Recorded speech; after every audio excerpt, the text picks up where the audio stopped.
Hello दोस्तों, हर हर महादेव, श्री शिवाय नमस्तुभ्यम। जैसा कि मैंने बोला था कि मैं आपसे केवीएस पीआरटी में जो साइकोलॉजी आती है उसका मैं यूनिट 1 मंडे से शुरू करूँगी। मैं आशा करूँगी कि एक ही वीडियो में आपका एक टॉपिक क्लियर हो जाए। तो शुरू करते हैं। आज का पहला टॉपिक है हमारा, मैं इसी बुक को फॉलो करती हूँ तो मैं इससे ही आपको हेल्प करूँगी सीखने में। पहला टॉपिक है चाइल्ड डेवलपमेंट। चाइल्ड डेवलपमेंट में इसका कॉन्सेप्ट, चाइल्ड डेवलपमेंट का क्या होता है। चाइल्ड डेवलपमेंट वूम्ब टू टूम चलता है, मतलब प्री नेटल स्टेज से एडोलेसेंस तक चलता ही रहता है। चाइल्ड डेवलपमेंट में क्या आता है, बायोलॉजिकल, साइकोलॉजिकल और इमोशनल चेंजेस, मतलब कि हमारे शारीरिक और जो आंतरिक जो भी बदलाव होते हैं हमारे इमोशन में, हमें गुस्सा आता है, हमें हंसी आती है, वो सारी चीज़ें चाइल्ड डेवलपमेंट के अंदर ही आती हैं। General stage of child development मतलब कितने स्टेजेस में रहता है चाइल्ड। पहला होता है प्रीनेटल, दूसरा आता है नियोनेट, फिर बेबीहुड, फिर चाइल्डहुड, फिर एडोलेसेंस। ये बहुत इंपॉर्टेंट है। अगर हम लोग केवीएस की तैयारी कर रहे हैं तो एडोलेसेंस टॉपिक बहुत इंपॉर्टेंट है, जो कि मैं इसकी एक अलग वीडियो में बना के आपको पूरा 10 से 15 मिनट में क्लियर कर दूँगी। नेटोनेट उस एज को कहते हैं जो गर्भ से लेके जब तक बच्चे का नाड़ नहीं कट होता है, उस पीरियड को नेटोनेट कहते हैं।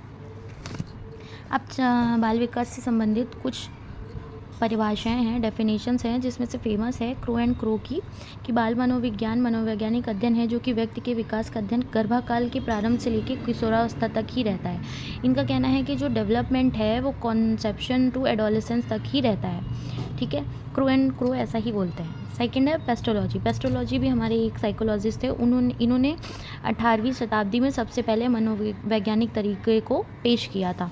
साइकोलॉजी में इन्होंने बोला था स्टडी ऑफ माइंड, मतलब कि जो साइकोलॉजी है वो बाल विकास जो भी है वो मस्तिष्क की जो भी पढ़ाई है वो। पेस्टोलॉजी ने अपनी जिस बुक में ये सारा कुछ डिस्क्रिप्शन किया है उसका नाम है बेबी बायोग्राफी, जिसमें ये सारा कुछ एक्सप्लेन किया जाता है।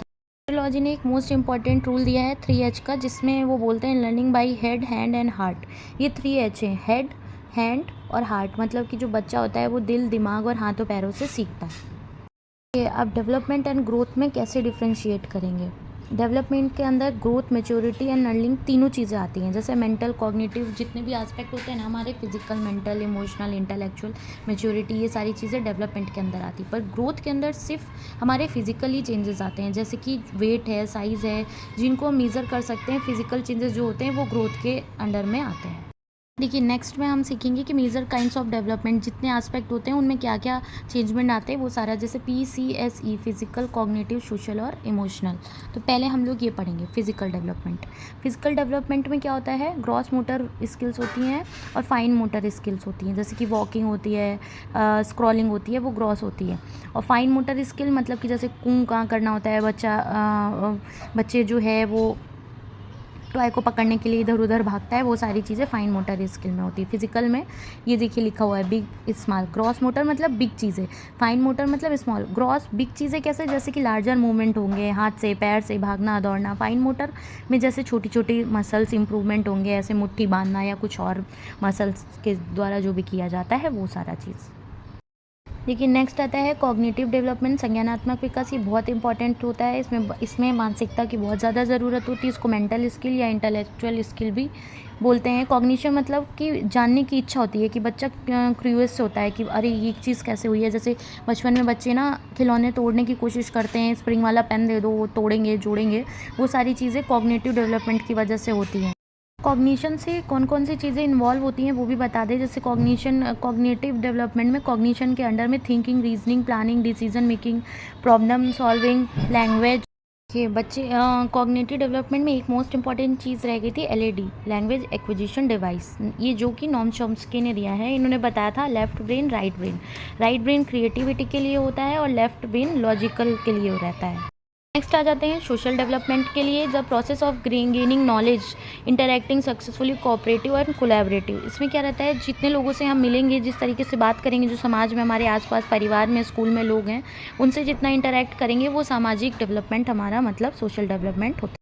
नेक्स्ट आ जाता है इमोशनल डेवलपमेंट, सांवेगिक विकास, जिसको जैसे JB वॉटसन ने बोला था कि हमारे अंदर 3 इमोशंस होते हैं, बाई बर्थ ही होते हैं, फियर, एंगर एंड लव। इसको फॉल से याद कर सकते हैं, FAL।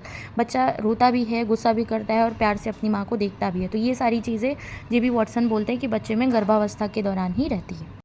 नेक्स्ट हमारा लास्ट है मोरल डेवलपमेंट, जिसका ज़्यादा डिटेल नहीं है, बट मोरल डेवलपमेंट ये है कि बच्चा किस तरीके से डिसाइड करता है कि क्या सही है क्या गलत है।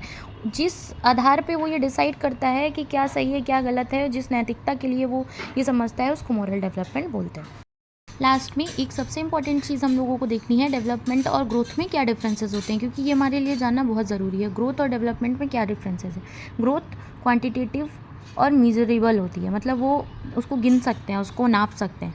और डेवलपमेंट में क्वांटिटेटिव और क्वालिटेटिव दोनों होती है, गुणात्मक और पर्यात्मक, उसको नाप भी सकते हैं और क्या क्या उसमें टाइप है वो भी हम लोग देख सकते हैं। सेकेंड है स्ट्रक्चरल चेंजेस। फिजिकल चेंजेस सिर्फ ग्रोथ में ही होते हैं, डेवलपमेंट में फिजिकल, मेंटल, इमोशनल सारे चेंजेस डेवलपमेंट के अंडर में आ जाते हैं। ये नैरो होता है, ये ब्रॉड होता है। ब्रॉड मीन्स ये सारे एस्पेक्ट को करता है, इसलिए ब्रॉड होता है। नैरो मतलब सिर्फ शारीरिक बनावट से होता है। ये जो ग्रोथ होती है वो कुछ समय के बाद रुक जाती है, जैसे कि 18 साल के बाद आपके हाथ पैर, शरीर, आपकी लंबाई, आपका सर, ये सारी चीज़ें नहीं बढ़ेंगी। डेवलपमेंट जब से बच्चा जन्म होता है और जब तक उसकी आखिरी सांस चलती है तब तक चलता रहता है। इसमें कोई सीक्वेंस नहीं होता है, सर्टेन मतलब कोई डायरेक्शन नहीं रहती है। इसमें एक सर्टेन होता है कि बच्चा पहले स्क्रॉलिंग सीखेगा, फिर वॉकिंग सीखेगा। बच्चा पहले देखना सीखेगा, फिर अपनी नज़र रुका के किसी चीज़ को महसूस करके उस पे हंसना रोना वो अपना इमोशंस दिखाएगा। क्योंकि ऐसा नहीं हो सकता ना कि देखिए इसमें सीक्वेंशियल इसलिए ज़रूरी है कि बच्चा स्क्रॉल करने से पहले नहीं वॉक कर सकता है, पहले वो स्क्रॉल करेगा फिर ही वॉक करेगा। तो ये इंपॉर्टेंस थे फ्रेंड्स। ये लास्ट में दोस्तों सारे पॉइंट्स नोट करके रखे। डेवलपमेंट मॉडिफिएबल होता है, फ्लेक्सिबल होता है, अमेंडेबल होता है, मल्टी डायरेक्शनल होता है, चेंजेबल होता है, बट रिवर्सेबल नहीं होता है। सेम ग्रोथ के लिए कुछ हैं पॉइंट्स। फिजिकल चेंजेस रहते हैं, बायोलॉजिकल प्रोसेस होता है, ये एक मतलब ऑटोमेटिक प्रोसेस रहता है कि बच्चे के हाथ पैर बढ़ना शुरू हो जाते हैं, फिजिकल चेंजेस उसमें शुरू हो जाते हैं, उनको उसके लिए कुछ करना नहीं पड़ता है। डेवलपमेंट में उसको हर एक चीज़ सिखाने के लिए कुछ ना कुछ माँ को या जो समाज में उसके फ्रेंड्स हैं या उनको कुछ ना कुछ रोल प्ले करना रहता है। और ये टाइम लिमिट के अंदर होता है, जैसे कि हमने देखा है कि 0 से लेके 18 ईयर्स तक, और ये सिर्फ क्वांटिटेटिव होता है, क्वालिटेटिव नहीं होता है। Thank you so much. अगर आपको मेरा वीडियो अच्छा लगा हो तो लाइक कीजिए, सब्सक्राइब कीजिए और शेयर कीजिए ज़्यादा से ज़्यादा, और अपनी पढ़ाई करिए जिससे कि आपको KVS में एक सीट मिल सके। थैंक यू सो मच दोस्तों। हर हर महादेव, श्री शिवाय नमस्तुभ्यम।